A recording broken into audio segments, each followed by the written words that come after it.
Chelsea fans, welcome yet again to another video, and yes, I'm happy to have you all. This one is going to be a special one, and this one that I hope you will be watching fully, one where we talk about how Chelsea will line up with Romeo Lavia finally incorporated into this squad. Now, one thing that I have thought through and realized is that he also sorts a major problem that many of us have been complaining about, and that is how we end up with Levi Colwill as the left back and Ben Chilwell as the left winger. It turns out this is only but a short-term situation, and Mauricio Pochettino won't have to deal with it much longer.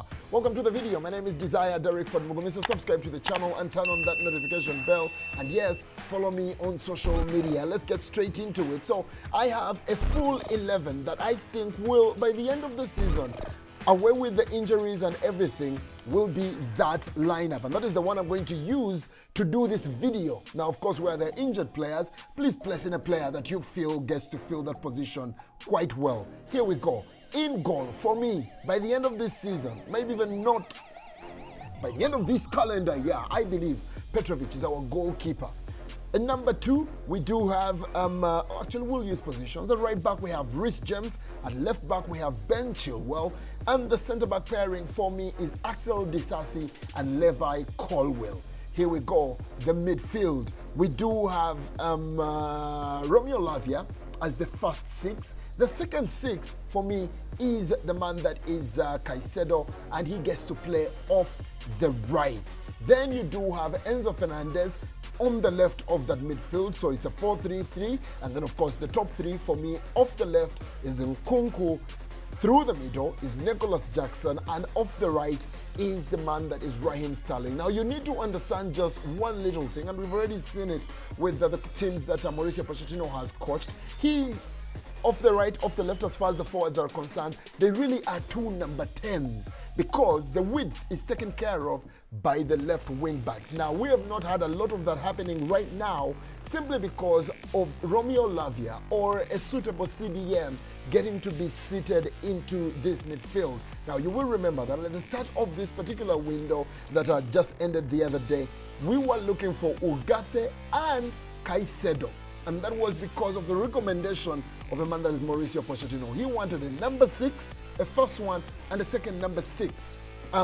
Which we weren't able to do because Ugarte went through our fingers and we ended up with Caicedo, and then still went out and got Romeo Lavia. Somewhere in the window, we got Ugochukwu. And this is why I believe that Mauricio Pochettino wanted a thing like this. Romeo Lavia. We are playing the back 3, like many of us are calling it that, and we are already really just calling it a back 3 because we are always attacking, and we are attacking a 3-4-3. But the formation is really a 4-3-3. The thing about this is that because we don't have that natural 6, the guy who can break up play and start play immediately, like we now have, that is Romeo Lavia. We also have Ugochukwu, but he's not exactly ready for this level.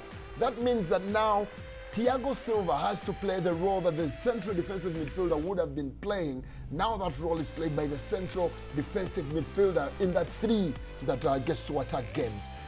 With this sorted, with this lineup that I've just suggested, Romeo Lavia as the deep 6 or the first 6 would be dropping in between the 2 centre-backs to receive the ball from the goalkeeper to start play with either his right centre-back, but most likely the left centre-back, because in the left centre-back position we have a Levi Colwill that he can then find his left wing back, that is Ben Chilwell, who can then start play and get to widen the pitch in one way or the other through the middle, finding Nkunku or whoever else is in the middle there. Now you also do have an Enzo Fernandez close by him and all of that. Enzo Fernandez, he can also do the midfield work, but he's more attack-minded and all of that going on for us. So that will definitely solve a whole lot. But that isn't the attacking phase alone. Let's look at the defensive phase.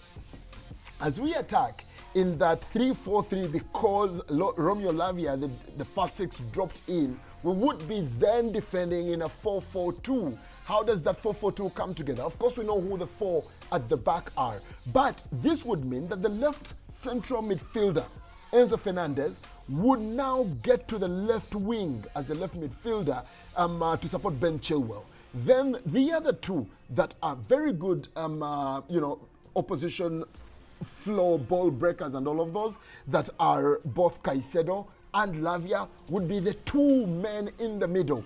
Very highly unbreakable, you want to imagine, when everyone is on song. And then on the right, the person that started as the right winger, that is Sterling in this case, he's dropping in as the right midfielder. And then you have the two very quick Nkunku, you can put Mudryk in that kind of position, and Nicholas Jackson are the two strikers just supporting, and you know how deep Jackson can come in to support the midfield, just to outnumber the midfield of the opposition and all of that, and can get to, help out and, get on the counter very quick when we get that ball out of the defensive position. So for me, it is that missing link that should be coming our way after the international break when Romeo Lavia gets to come through. Of course, the questions are still around the goalkeeping situation. You would have thought that George Petrovic would be staying during the international break and get to be bedded in, maybe, because many of us are really calling for George Petrovic to be the goalkeeper after the international break. I think we might have to wait longer for that to happen, because George Petrovic is with Serbia, but guess who is still with the club and training? Robert Sanchez. Well, that is my view of how Lavia will change everything and will fit in and make us even better as a Chelsea side when, of course, he finally gets to be bedded into the squad. Let me know what you think about this this squad. And I would also want to know, what I've shown you is something that is also, after Petrovic has come in, after Nkunku is back in the side and all of that, I would want to hear from you.